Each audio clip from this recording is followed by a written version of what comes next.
34장 22절부터 27절까지.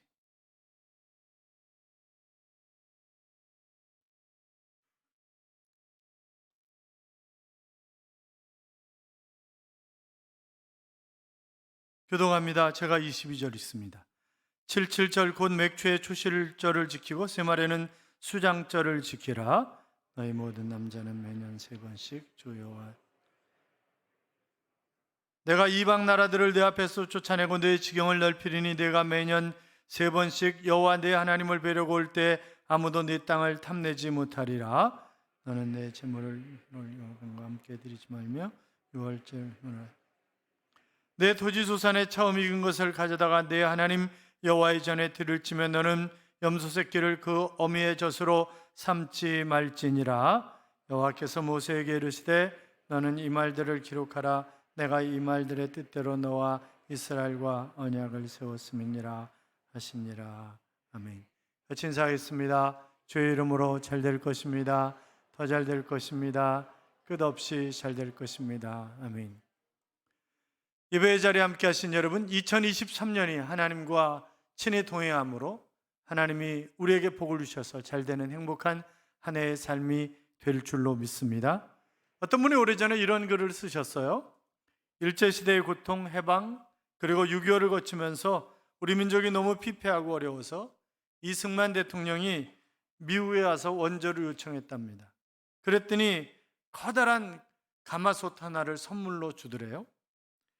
박정희 대통령이 그 솥에 밥을 가득 지어 놓았더니 전두환 대통령이 그 밥을 다 먹어 치워버리고 노태우 대통령이 누룽지까지 긁어 먹었답니다.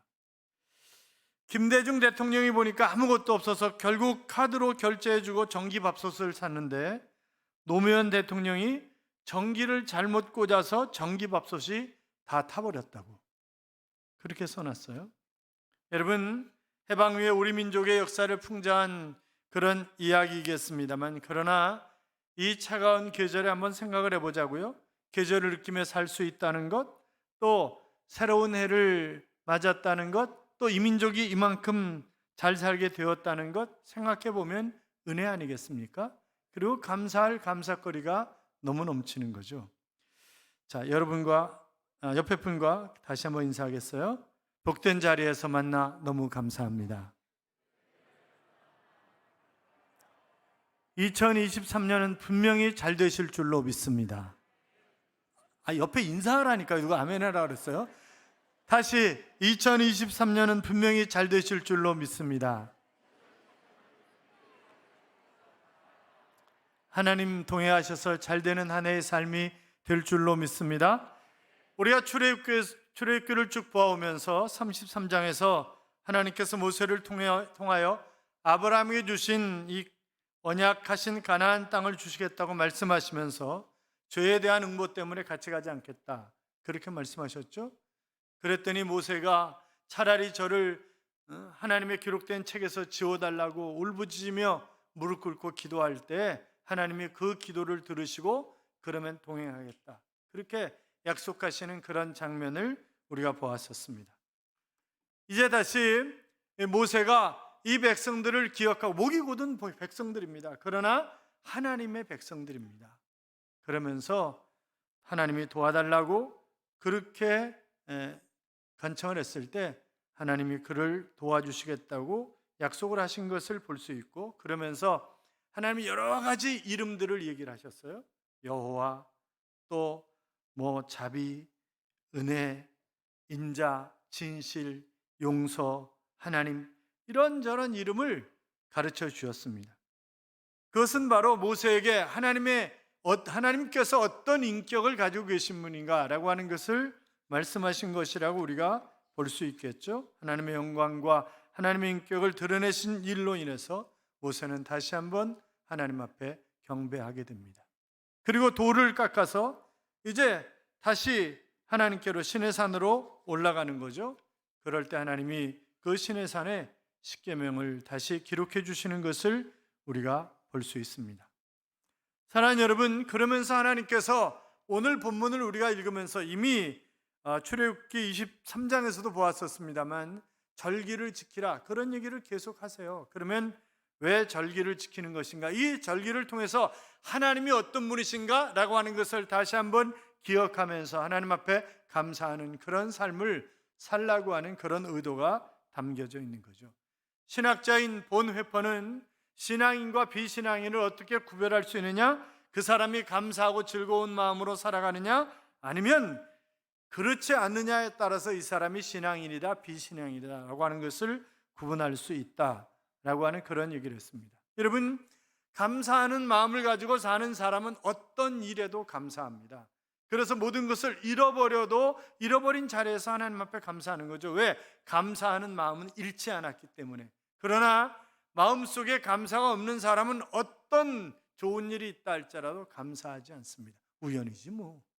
그렇게 이야기를 하면서 살아갑니다. 여러분, 사람들의 마음이 너무나 간사하잖아요.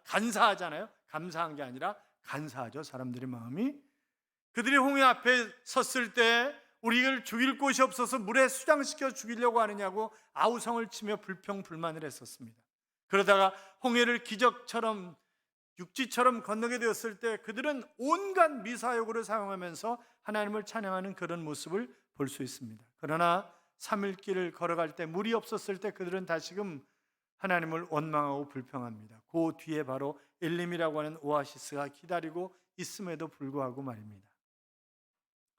자, 그래서 하나님은 감사를 잊지 않도록 하기 위해서 절기를 지키라 그렇게 명령하고 계시는데, 그래서 하나님의 명령이기 때문에 우리는 절기를 지켜야 하는 것입니다. 여러분, 사람들과의 약속은 우리가 흔히 잊어버릴 수 있어요. 오늘 우리 이준호 성도님이 이제 통장 전체 연합회장이신데 보니까 얼른 약속했던 게 생각이 나는 거예요. 왜냐하면 뭐라 그랬냐면, 제가 통장님들한테 때가 되면 케이크를 하나씩 다 드리겠다고 그랬는데 그걸 잊어버린 거예요. 오늘 딱 보니까 생각이 나는 거예요. 그러니까 이게 우리가 약속하고 이런 것들은 사람들이 약속하고 이런 건 자꾸 쉽게 잊어버려요.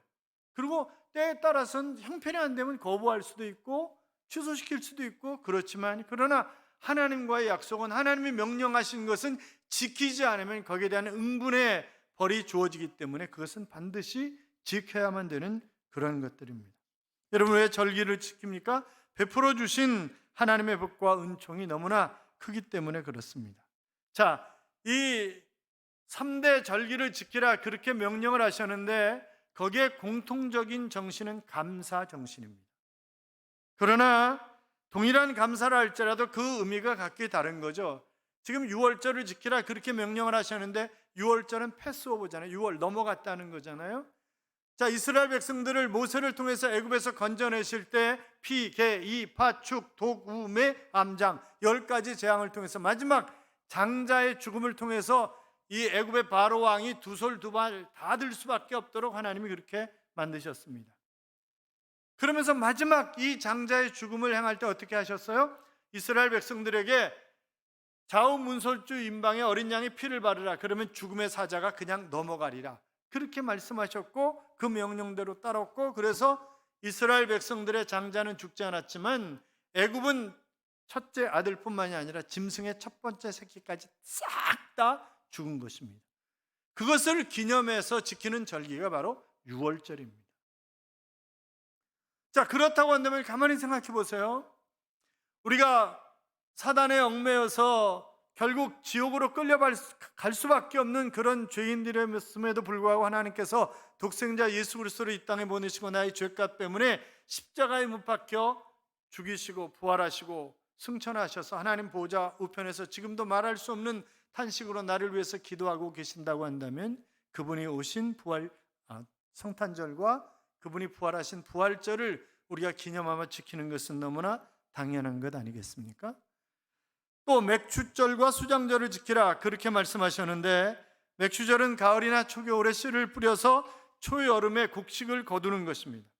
그래서 먼저 하나님 앞에 감사하는 거죠. 보리라든지 밀이라든지 옥수수라든지 감자라든지 이런 것들을 추수하고 하나님 앞에 첫 것을 드리면서 감사하는 것입니다. 가을에는 수장절, 곧 오늘날 추수감사절을 지키라고 했습니다. 봄에 심은 곡식을 가을에 거두는 것입니다. 쌀, 포도, 또 가을에 맺는 과일, 이런 것들로 인하여 하나님 앞에 감사하는 것입니다.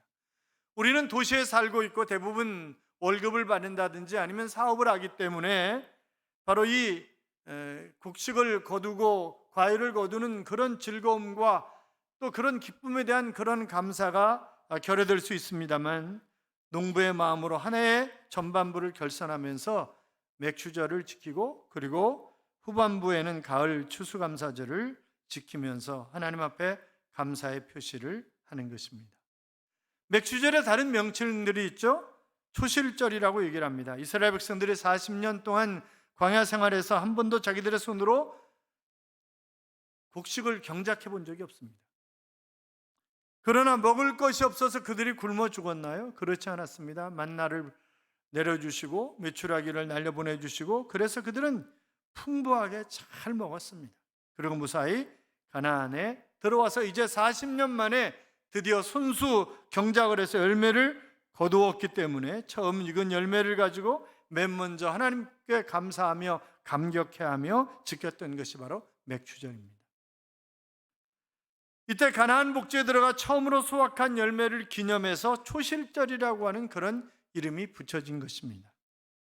그리고 또 77절이다 이렇게 불러요. 왜냐하면 무교절을 지나서 7일씩 7번을 지나면 열매를 거둘 수 있다. 그래서 77절이다 그렇게 얘기를 합니다.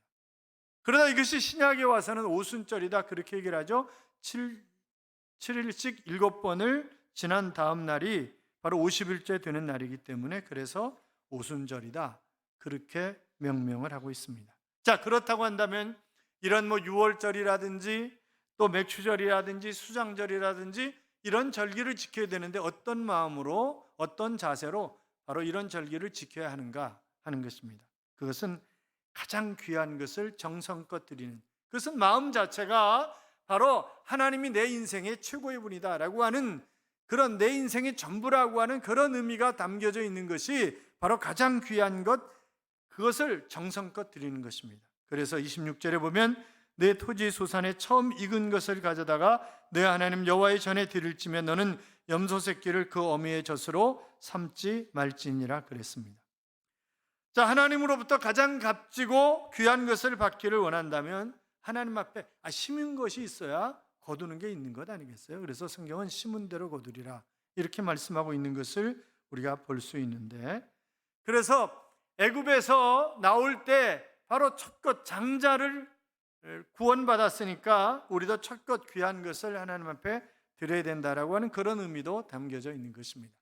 잠언 3장 9절에 보시면 내 재물과 내 소산물에 처음 익은 열매로 여호와를 공경하라. 그리하면 내 창고가 가득히 차고 내 집들의 새 포도즙이 넘치리라. 자, 그러니까 내가 풍부한 삶을 살아가려고 하면 가장 귀한 것, 첫 것, 그러니까 그런 마음 자세로 하나님을 섬길 때 하나님이 나를 풍요롭게 하신다라고 하는 그런 의미죠.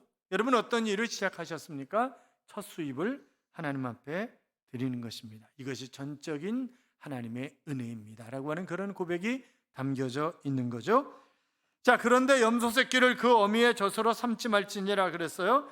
염소 새끼를 그 생명의 공급원인 바로 어미의 젖에 삼는 행위는 생명의 존엄성을 경멸히 여기는 그런 것이기 때문에 절대적으로 금하고 있는 것입니다.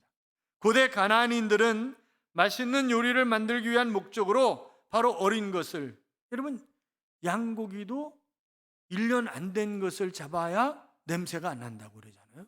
그래서 어린 거를 다 잡아먹잖아요. 송아지 고기도 마찬가지고 다 마찬가지 아니에요? 그런데 그것을 또 어미의 젖에, 지금도 아랍 세계에 남아있는 그런 관습입니다. 그런데 이것은 생명을 소중하게 여기는 그런 의미로 이방인의 관습을 절대 답습하지 말라라고 금지시키셨던 것입니다. 여러분, 바로 이 절기들은 가진 자만이 즐거워하는 그런 절기가 아닙니다. 모든 사람이 함께 즐거워하는 그런 절기인 거죠. 우리는 어떤 상황 속에서든지 감사하며 즐거워할 수 있습니다. 영국에 한 구두를 닦는 소년이 있었어요. 구두를 만지면서 그는 열심히 그리스어, 라틴어, 히브리어를 혼자 공부를 합니다. 교회 다니면서 열심히 공부를 했고 1792년 침례교 선교사가 되어서 인도로 떠났습니다. 바로 이 소년이 현대 선교의 아버지인 윌리엄 캐리입니다. 인도에서 어느 날 캐리는 8년을 가까이 성경을 번역을 했어요. 그런데 집에서 키우는 강아지가 촛불을 탁 건드려 가지고 8년 동안 번역한 원고지가 다 타버린 거예요. 여러분 같으면 어떻게 하셨겠어요? 그 강아지를? 삶아 먹어도 시원찮아. 아마 가만히 안 있었을 거예요. 저 같으면 발길로 차고 막 이러면서 난리가 났을 거예요. 그런데 윌리엄 캐리는 강아지를 탁 부둥켜 안고, 하나님, 제 번역이 부족하다는 것을 깨닫게 해주셔서 감사합니다. 이제 새로운 마음으로 제가 최선을 다해서 번역을 다시 하겠습니다. 그랬다는 건 아니에요. 그러니까 우리가 생각하기에 따라서 이것을 얼마든지 감사할 수도 있고, 그렇지 않으면 전혀 다른 불평과 불만의 원인이 될 수도 있는 것입니다. 사랑하는 여러분, 우리가 늘 이제 하나님을 섬기면서, 여러분 처음 교회 나올 때 한번 생각을 해보세요. 누구 때문에 교회 나와요? 그 교회 그 순장이 대단하더라, 하더라더라, 그 교회 장로들이 대단하더라, 그 교회 목사가 대단, 그렇게 해서 나와요? 아니요. 내가 가장 잘 아는 우리 가족, 내가 가장 잘 아는 우리 친구, 이 사람들 보니까 야, 예수 믿을 만하다, 이래가지고 나오는 거 아니겠어요? 그렇잖아요? 그러니까 우리가 잘해야 돼요. 우리가 잘해야 되는 것이, 그리고 세상 사람들의 귀에 귀를 기울일 필요가 있습니다. 그들의 말이 꼭 맞는 건 아니에요. 왜냐하면 인본주의적인 그런 사상을 가지고 바라보기 때문에 틀린 것도 있지만, 그러나 그만큼 그들이 우리에게 기대하는 것이 있기 때문에 그렇게 얘기하는 것 아니겠어요? 그러니까 우리가 최선을 다해서 어떤 상황 속에서든지 감사하고 기뻐하고 즐거워하고 함께 행복하게 사는 모습을 보여주고, 그런 모습으로 우리가 살아야 되고, 또 우리가 절대 해서는 안 되는 그런 말들이 있죠.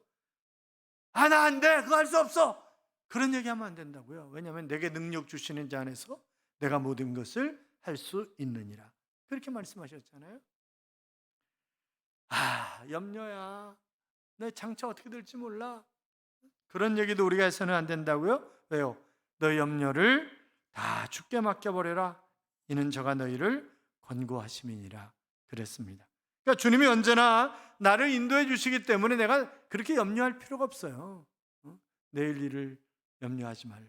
내일 일은, 그러니까 오늘 일은 오늘에 족하고, 내일은 또 내일 하나님이 선하게 인도하실 것이고, 그러니까 걱정도 팔자다, 그런 말도 있지만, 걱정을 가불해 가지고 하는 사람들이 있어요.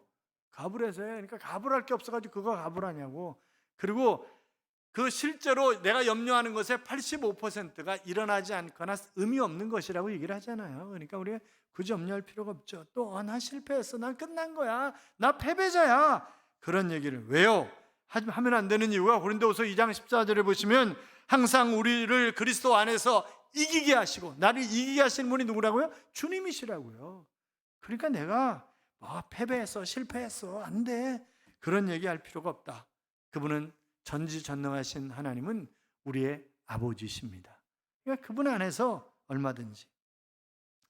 자, 그래서 우리가 지금 3번 절기를 지켜라라고 하는 얘기는 감사를 잊지 말고 살라는 거예요. 감사를 잊지 말고. 우리가 등 따스고 배부르면요, 감사 잊어버려. 감사 잊어버려요. 응?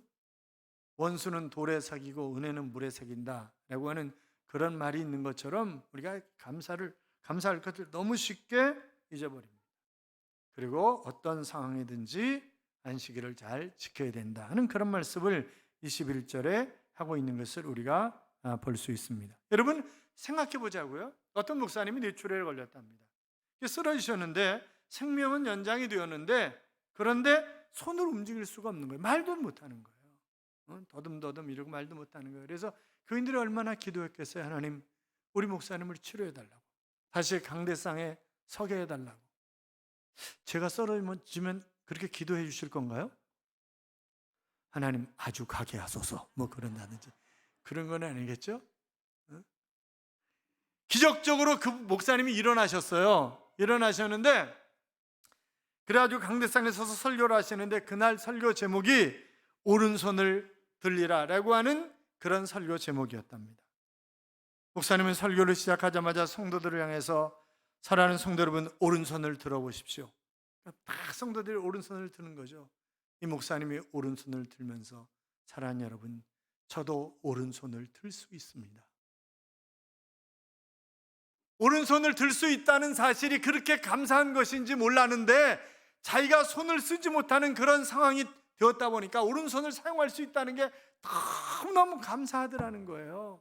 여러분, 내가 사랑하는 가족들을 볼 수 있고 내 주변 사람들을 볼 수 있고 자연을 바라볼 수 있고 바라볼 수 있는 눈이 있다는 것 때문에 너무 감사해 본 적이 있으십니까? 내가 말할 수 있는 그런 입이, 혀가 있다는 사실 때문에 정말 감사해 봤냐고요. 나를 위해서 사랑하는 청년 여러분, 나를 위해서 기도해 주는 부모님이 계시다는 것 때문에 감사해 봤냐고요. 결혼할 때 부모의 가슴에 못을 박는 자녀들이 많아요. 그렇잖아요. 어떻든 생각해 보면 우리에게 주신 복을 생각하면 감사할 게 너무 많은 거죠. 자, 이스라엘 백성들이 430년 동안 애굽에서 종살이했습니다. 그들이 이제 애굽에서 나왔습니다. 그런데 조상들이 광야에서 불평불만하다가 다 쓰러졌어요. 그럼에도 불구하고 하나님이 완전히 진멸하지 아니하시고 그들을, 그 후손들을 가나안 땅으로 이끌고 돌아오셔서 이제 살게 하시니 너무 감사하고, 또 앞으로 그 하나님이 인도하실 것을 생각하니까 너무너무 감사하는 거예요. 그래서 그들이 감사함으로 절기를 지키는 것입니다. 하나님의 명령이기 때문에 지켜야 하지만, 그러나 되돌아보면 감사할 것이 너무나 많기 때문에 그들이 감사절을 지키는 것입니다. 그러면 지키는 자에게 보장해 주시는 게 뭐예요? 24절에 보면 내가 이방 나라들을 내 앞에서 쫓아내고 내 지경을 넓히리니 내가 매년 3번씩 여호와 내 하나님을 뵈려고 올라올 때 아무도 내 땅을 탐내지 못하리라 그랬습니다. 하나님 지경을 넓혀주시겠다는 거예요. 그 이야기는 가나안 족속을 몰아내주시겠다 하는 그런 약속이 거기 포함되어 있는 거잖아요. 여러분, 이들이 전쟁에 능한 사람들입니까? 아니요, 그렇지 않습니다.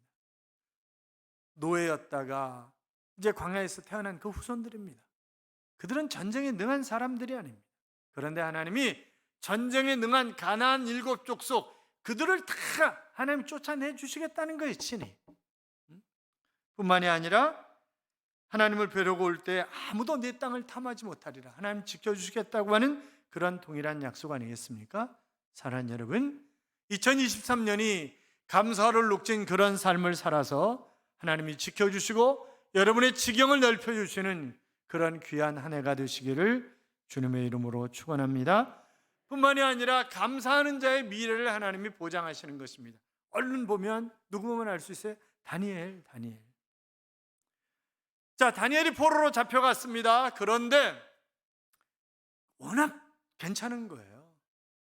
다리오 왕이 전국을 120도로 나눠서 통치를 하면서 3명의 총리를 세우는데 그 중에 하나가 다니엘이었습니다. 그런데 다니엘을 가장 으뜸되는 자로 세우려고 하니까, 아니 굴러온 돌이 박힌 돌을 빼버리냐 이러면서 난리를 치는 거죠. 그리고 음모를 꾸미잖아요. 결국 다른 신에게 제사를 드리거나 절을 하면 결국 사자굴 속에 집어넣자고 한 달 동안. 그러니까 오직 왕에게만, 황제에게만. 그러니까 나를 섬기려고 그러는구나. 그리고 오케이, 그리고 사인해 준 거 아니에요? 그러나 다니엘 6장 10절에 보시면 성경은 이렇게 기록합니다. 다니엘이 이 조서에 어인이 찍힌 것을 알고도 자기 집에 돌아가서는 그 방에 예루살렘으로 향하여 열린 창에서 전에 행하던 대로 하루에 3번씩 무릎을 꿇고 기도하며 그 하나님께 감사하였더라. 죽을 위기에 처해 있는 거예요. 그런데도 하나님 앞에 감사하며 여전히 똑같이 예루살렘을 향하여 창문을 열고 기도하는 것입니다. 그러면 감사하며 기도했던 다니엘이 죽었습니까? 아니요, 그는 더 출세했습니다. 사자들의 입을 막고 음모를 꾸몄던 그들이 오히려 사자의 밥이 되었던 사건을 우리가 잘 알고 있지 않습니까? 그런데 우리가 감사에 너무 인색해요. 문둥병을 고침받은 10명을 보세요. 9명은 감사하지 않고 돌아갔잖아요. 그냥 가버리잖아요. 히스기야 보세요. 그가 죽을 병에 걸렸습니다. 하나님 앞에 간절히 기도했을 때 벽을 향하여 간절히 기도한다는 얘기는 모든 것 다 끊고 오직 하나님만 바라보나이다 라고 하는 그런 의미 아니겠어요? 그런데 하나님이 그에게 15년간 생명을 연장시켜 주셨습니다. 그 후에 히스기야가 감사했다는 기록이 없습니다. 15년 동안 한 일이 뭐예요? 애 둘 낳았어. 애 둘. 개차반이야 완전히. 완전히 개차반이에요. 이 두 아들이 나라를 말아먹는 것입니다. 응? 사랑하는 여러분, 감사하는 자에게 하나님이 미래를 열어주시지, 감사하지 않으면 그도 그 후손도 망하고 마는 것입니다. 그러니까 우리가 내가 감사하는 삶을 살아야 내 자식도 감사하고 내 주변에 있는 사람들도 늘 감사하고, 이 감사도 전염이에요. 불평불만도 전염이에요. 연세의대 예배학과 김현창 교수가 3141상의 대사증후군을 조사했더니 남편에게 대사증후군이 있으면 아내가 대사증후군에 걸릴 확률이 32%가 높아진다는 거예요. 아내가 대사증후군에 걸려 있으면 남편이 대사증후군에 걸릴 확률이 다른 사람에 비해서 29%가 높아진다는 거예요. 심장병, 뇌졸중도 부부간에 동시에 나타나는데 공통된 식습관의 영향 때문이라 그러죠. 간 기능 장애와 위험도 대부분 부부가 같이 앓는다고 하는 것입니다. 우울증, 불안증, 위궤양, 궤양성 대장염, 만성 기관지염 등도 부부간에 비슷하게 발생하는데, 심지어는 암 발생도 부부간에 일치할 때가 너무 많다는 거죠. 배우자가 설암에 걸렸을 때 바로 상대 배우자가 설암에 걸릴 확률이 다른 사람들에 비해서 35배라는 거예요. 배우자에게 위암이 생기면 그 배우자에게 위암이 발생할 확률이 다른 사람에 비해서 6배, 치매도 마찬가지입니다. 별로 유쾌하지 못한 이야기지만 평생을 함께하는 부부가 닮는다니 어쩌겠어요. 어디 그뿐입니까? 오랜 친구, 절친이라고 우리가 얘기를 하죠. 그런 친구들끼리도 서로 닮는다고 이야기를 합니다. 사랑하는 여러분, 우리가 닮아야 할 것은 주님입니다. 주님과 깊은 교제를. 자, 모세가 그래서 시내산에 올라갔어요. 주님, 하나님과 깊은 교제를 합니다. 그리고 내려왔는데 어떻게 해요? 얼굴에 광채가 나는 거예요. 옆에 사람 한번 쳐다보세요. 이 사람의 얼굴에 광이 나는지 아니면 움베르토 세베리 이러고 있는지, 그러니까 거기에 따라서 이 사람이 하나님과 정말 깊은 교제를 하는 사람인지 아니면 하나님과 상관없이 사는 사람인지 라고 하는 것을 우리가 구분할 수 있는 것 아니겠습니까? 그래서 모세는 자기가 여호와로 말미암아 얼굴 피부에 광채가 나나 그랬으니까 그 바로 하나님과 깊은 교제를 통해서 광채가 난다는 거죠. 2차 세계대전이 한창이던 1941년 12월에 영국은 거함 프린스 오브 웨일스호를 잃게 됩니다. 이것은 영국의 자존심이었습니다. 이를 계기로 일본군은 연합군의 숨통을 조이고 있었습니다. 전세가 불리해지니까 영국의 처칠 수상이 루즈벨트 대통령을 만나기 위해서 미국으로 건너갔습니다. 그런데 신통치 않게 되는 거예요. 회의가 제대로 진행이 안 되는 거예요. 말을 들으려고 하지도 않는 거예요, 루즈벨트가. 그래가지고 어떻게 하나 고민을 하면서 호텔에서 잠자리에 들었는데 이제 목욕이나 하자. 그리고 목욕을 하는데 누가 벨을 누르는 거죠, 호텔 방 벨을. 그래서 네! 이러고 나가봤더니 루즈벨트가 휠체어를 타고 문 앞에 서 있는 것이었습니다. 루즈벨트가 깜짝 놀랐어요. 왜냐하면 처칠이 실오라기 하나 걸치지 않고 있는 거예요. 본인도 놀랐죠. 자기도 아무것도 안 걸치고 있으니까. 그런데 이제 어떻게 하겠어요? 그러니까 호탕하게 웃으면서 처칠이 각하, 보시다시피 대영제국의 수상 처칠은 미국의 대통령에게 아무것도 감출 것이 없습니다.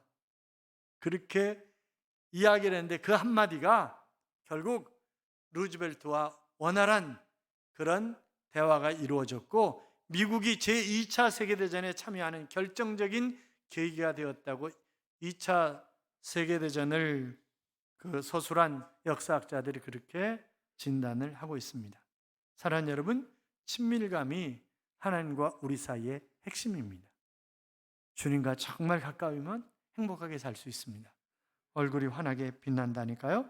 사랑하는 성도 여러분, 우리는 희망찬 기대가 되는 2023년을 만났습니다.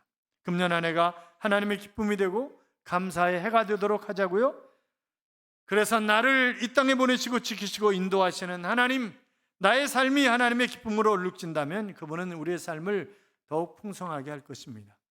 우리가 주님과 더욱 깊은 교제가 이루어진다면 우리는 얼굴이 빛나는 그런 삶을 살아가게 될 것입니다. 감사로 얼룩진, 또 하나님과 깊은 교제를 통해 얼굴에 환한 광채가 나는 그런 삶을 살아가는 2023년의 삶이 되시기를 주님의 이름으로 축원합니다. 축원합니다. 이런 찬양이 있죠. 내가 산을 향하여 눈을 드니라고 하는 그런 찬양인데, 내가 산을 향하여 눈을 드니 도움이 어디서 오나, 나의 도움이 천지를 지으신 여호와에게서로다.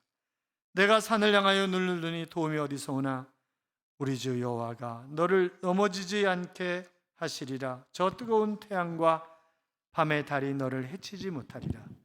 내가 산을 향하여 눈을 드니 도움이 어디서 오나, 주 너를 지켜주시리라 라고 하는 그런 찬양인데, 사랑하는 여러분, 그렇습니다. 우리가 산을 향하여 눈을 들면, 아니 그 이야기는 하나님을 바라보고 살아가면 그분이 나를 도우시고 나를 지키신다고 하는 그런 의미 아니겠어요? 우리 같이 감사하며 하나님만 바라보고 하나님과 친밀한 교제를 나누며 사는 그런 2023년 되시기를 주님의 이름으로 축원합니다. 축원합니다.